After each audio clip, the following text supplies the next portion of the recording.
Halo Nanda di sini. Di kesempatan kali ini kita akan membahas soal KM, yaitu pertemuan ke-9 Revenue Recognition. Di sini saya dibantu oleh Muhammad Rudi Andi yang bikin Excelnya. Nah, nomor langsung aja. Ini kan pilihan ganda nomor 18 ini diambil dari soal UTS tahun lalu. Suatu kontrak yang dimodifikasi harus diperlakukan sebagai kontrak baru apabila jawabannya adalah D. Pilihan B dan C benar, yaitu barang atau jasa yang dinyatakan dalam kontrak berbeda. Terusnya C-nya perusahaan berhak menerima pembayaran senilai dengan barang atau jasa tersebut bila dijual terpisah. Nah, itu dari sini. Dan suatu kontrak yang dimodifikasi harus diperlakukan sebagai kontrak baru apabila kontrak baru dengan terpenuhi. Barang atau jasa dijanjikan dalam kontrak berbeda. Tuh, berbeda yang B. Terusnya, perusahaan memiliki hak untuk menerima sejumlah imbalan yang mencerminkan harga jual terpisah. Nah, berarti kan jawabannya benar B dan C. Seterusnya kita ke nomor 19.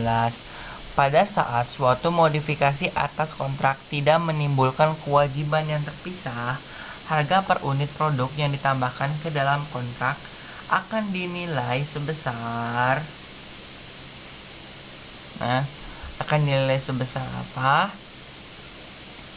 Yaitu yang C, harga rata-rata antara harga produk lama dengan harga produk tambahan. Nah, coba kita lihat pembahasannya.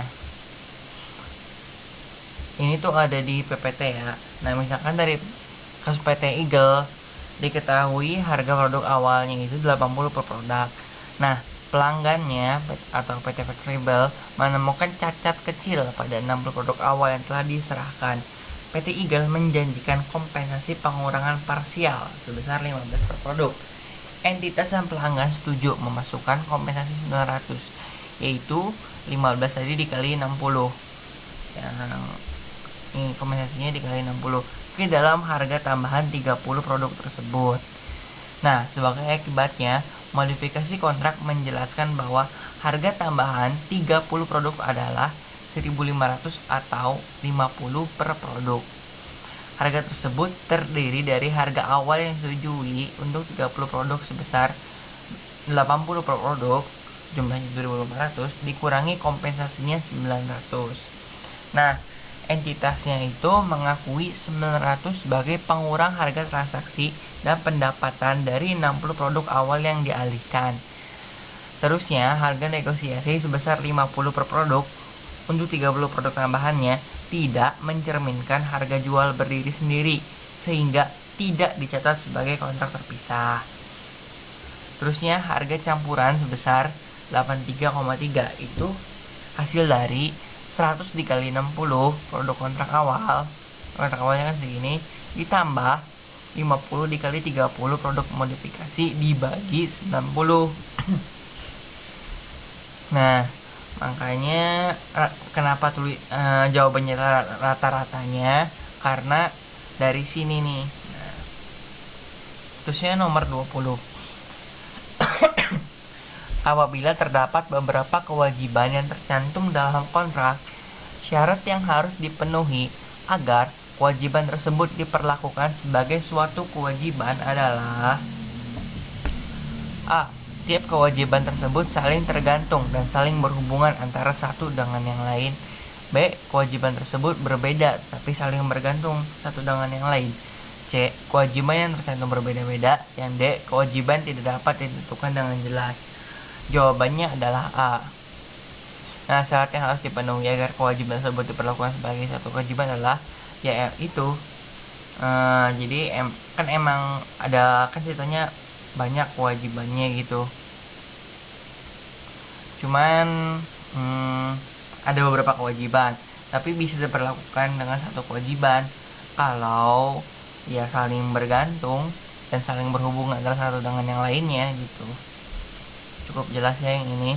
Yang nomor 21, pada tanggal 15 Januari 2017, PT Supplier menandatangani kontrak penjualan 5 unit backhoe kepada PT Buyer. Dalam kontrak tersebut dinyatakan bahwa PT supplier harus mengirimkan backhoe tersebut pada tanggal 1 Maret 2017 dengan termin FOB destination. PT Buyer akan melakukan pembayaran 30 hari setelah backhoe diterima lengkap. Apabila backhoe tersebut diterima pada tanggal 30 Maret 2017, maka kontrak tersebut. Nah, di sini kita lihat nih FOB destination. Nah, berarti kontrak tersebutnya itu dicatatnya ketika barangnya sudah sampai, yaitu pada tanggal 30 Maret 2017. Yaitu jawabannya adalah yang C.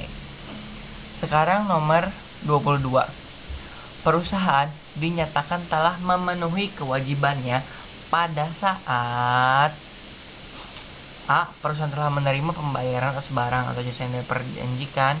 Pokoknya A, B, C, D gitu.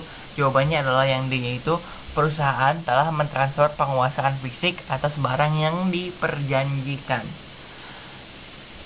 Nah, coba kita lihat opsinya. Kalau ini kan belum tentu udah selesai nih kewajibannya nih. Terus yang B juga, ini juga sama. Perusahaan memiliki hak milik secara hukum. Nah, ini harusnya bukan memiliki hak milik, cuman perusahaan telah mengalihkan hak hukum ke aset. Jadi hak hukumnya udah dialihkan. Nah, kalau ini bukan memiliki, cuman mengalihkan harusnya. Sedangkan yang benar adalah yang D. Perusahaan telah mentransfer kembalikan fisik aset. Terusnya sekarang ke nomor 23. Basis pengukuran cost to perkembangan pengembangan cara, yaitu yang A nih. Bahwa perusahaan dapat mengangkat pendapatan dari kewajiban kinerja dari waktu ke waktu melalui pengukuran penyelesaian pekerjaan. Dalam tersebut, perusahaan harus menggunakan metode yang dapat menggambarkan transfer kendali dari perusahaan ke pelanggan. Metode yang paling umum digunakan adalah cost to cost method dan unit of delivery method. Nah, tujuan dari metode tersebut adalah untuk mengukur tingkat kemajuan pekerjaan dalam hal biaya, unit, atau nilai tambah. Jadi, biaya untuk mengenai kontrak cost to cost.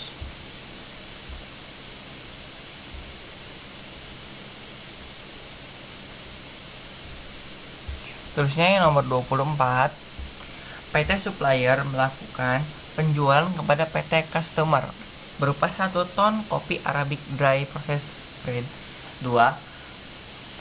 FOB shipping point. Atas pembelian tersebut, PT customer telah melakukan pembayaran secara penuh. Pada hari yang sama, PT supplier segera mengemas kopi dan siap untuk dikirimkan pada hari itu juga. Akan tetapi, PT supplier mendapatkan permintaan untuk menunda pengiriman sampai dengan 2 minggu lagi karena gudang PT customer mengalami kebocoran dan sedang diperbaiki. PT supplier kemudian menyimpan kopi tersebut di tempat khusus. Atas penjualan ini, maka yang nomor 24 jawabannya adalah PT supplier mengakui pendapatan secara penuh. Karena itu FOB shipping point, kan ini tuh shipping point tuh. Nah, jadi ketika barang sudah keluar dari gudang penjual dapat langsung menjurnalnya, itu mengakui pendapatannya. Kan ini tuh kan pada hari yang sama tuh segera mengemas kopi dan siap untuk dikirimkan. Berarti kan itu artinya udah keluar dari gudang. Berarti saat itu juga udah bisa mengakui pendapatannya secara penuh. Terus yang nomor 25. Pada tanggal 3 Juli, PT supplier memiliki kontrak untuk mengirimkan 1 unit kontainer truk dan 1 unit dump truck dengan nilai kontraknya 1,85 miliar. Pada kontrak tersebut dinyatakan bahwa pembayaran akan dilakukan setelah semua truk diterima oleh PT customer. PT supplier menentukan bahwa apabila kedua truk tersebut dijual terpisah, maka nilai jualnya masing-masing adalah 1 miliar untuk kontainer truk dan 850 juta untuk dump truck. Nah, pada tanggal 1 Agustus, perusahaan mengirimkan dump truknya doang ya yang diterima oleh PT customer pada hari yang sama. Jadi dia ngirim dump truck di hari itu di tanggal 1 Agustus sampai ke customernya juga pada tanggal 1 Agustus. Nah, jurnal